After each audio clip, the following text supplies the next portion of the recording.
چند سال میں ہمارے جسم کے پہلے اجزاء تحلیل پا جاتے ہیں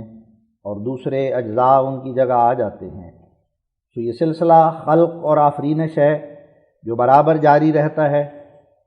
ایک عالم فنا پذیر ہوتا ہے اور دوسرا عالم اس کی جگہ پکڑتا ہے۔ ایسا ہی ہمارا خدا قیوم العالم بھی ہے، جس کے سہارے سے ہر ایک چیز کی بقا ہے۔ یہ نہیں کہ اس نے کسی روح اور جسم کو پیدا نہیں کیا یا پیدا کر کے الگ ہو گیا، بلکہ وہ فی الواقع ہر ایک جان کی جان ہے،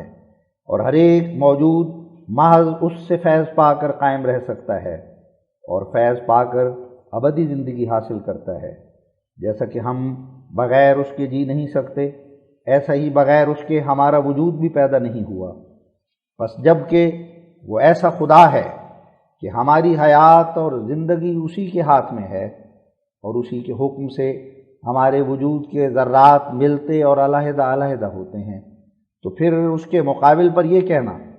کہ بغیر اس کی امداد اور فضل کے ہم محض اپنی تدبیروں پر بھروسہ کر کے جی سکتے ہیں، کس قدر فاحش غلطی ہے۔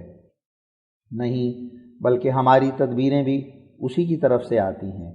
ہمارے ذہنوں میں تبھی روشنی پیدا ہوتی ہے جب وہ بخشتا ہے۔ پانی اور ہوا پر بھی ہمارا تصرف نہیں۔ بہت سے اسباب ہیں جو ہمارے اختیار سے باہر اور صرف قبضہ قدرت خدائے تعالی میں ہیں، جو ہماری صحت یا عدم صحت پر بڑا اثر ڈالنے والے ہیں۔ جیسا کہ اللہ جل شانہ قرآن شریف میں فرماتا ہے، وَتَصْرِيفِ الرِّيَاحِ وَالسَّحَابِ الْمُسَخَّرِ بَيْنَ السَّمَاءِ وَالْأَرْضِ لَآيَاتٍ لِقَوْمٍ یعقلون، البقرہ 165۔ یعنی ہواؤں اور بادلوں کو پھیرنا یہ خدا تعالیٰ کا ہی کام ہے، اور اس میں عقل مندوں کو خدا تعالیٰ کی ہستی اور اس کے اختیار کامل کا پتہ لگتا ہے۔ اور یہ پھیرنا دو قسم پر ہے، ایک ظاہری طور پر، اور وہ یہ ہے کہ ہواؤں اور بادلوں کو ایک جہت سے دوسری جہت کی طرف اور ایک مقام سے دوسرے مقام کی طرف پھیرا جائے۔ دوسری قسم پھیرنے کی باطنی طور پر ہے، اور وہ یہ کہ ہواؤں اور بادلوں میں ایک کیفیت تریاقی یا سمی پیدا کر دی جائے تا موجب امن و آسائش خلق ہوں یا امراض وبائیہ کا موجب ٹھہریں۔ سو ان دونوں قسموں کے پھیرنے میں انسان کا دخل نہیں اور بکلی انسانی طاقت سے باہر ہیں۔ اور بئیں ہمہ ایک یہ مشکل بھی پیش ہے کہ ہماری صحت یا عدم صحت کا مدار صرف انہی دو چیزوں پر نہیں، بلکہ ہزار در ہزار اسباب ارضی و سماوی اور بھی ہیں جو دقیق در دقیق اور انسان کی فکر اور نظر سے مخفی ہیں، اور کوئی نہیں کہہ سکتا کہ یہ تمام اسباب اس کی جد و جہد سے پیدا ہو سکتے ہیں۔ بس اس میں کیا شک ہے کہ انسان کو اس خدا کی طرف رجوع کرنے کی حاجت ہے جس کے ہاتھ میں یہ تمام اسباب اور اسباب در اسباب ہیں۔ اور جس طرح خدا تعالیٰ کی کتابوں میں نیک انسان اور بد انسان میں فرق کیا گیا ہے اور ان کے جدا جدا مقام ٹھہرائے ہیں، اسی طرح خدا تعالیٰ کے قانون قدرت میں ان دو انسانوں میں بھی فرق ہے، جن میں سے ایک خدا تعالیٰ کو چشمہ فیض سمجھ کر بذریعہ حالی اور قالی دعاؤں کے اس سے قوت اور امداد مانگتا، اور دوسرا صرف اپنی تدبیر اور قوت پر بھروسہ کر کے دعا کو قابل مضحکہ سمجھتا ہے، بلکہ خدا تعالیٰ سے بے نیاز اور متکبرانہ حالت میں رہتا ہے۔ جو شخص مشکل اور مصیبت کے وقت خدا سے دعا کرتا اور اس سے حل مشکلات چاہتا ہے، وہ بشرطے کہ دعا کو کمال تک پہنچاوے خدا تعالیٰ سے اطمینان اور حقیقی خوشحالی پاتا ہے، اور اگر بالفرض وہ مطلب اس کو نہ ملے تب بھی کسی اور قسم کی تسلی اور سکینت خدا تعالیٰ کی طرف سے اس کو عنایت ہوتی ہے، اور وہ ہرگز نامراد نہیں رہتا، اور علاوہ کامیابی کے ایمانی قوت اس کی ترقی پکڑتی ہے اور یقین بڑھتا ہے۔ لیکن جو شخص دعا کے ساتھ خدا تعالیٰ کی طرف منہ نہیں کرتا،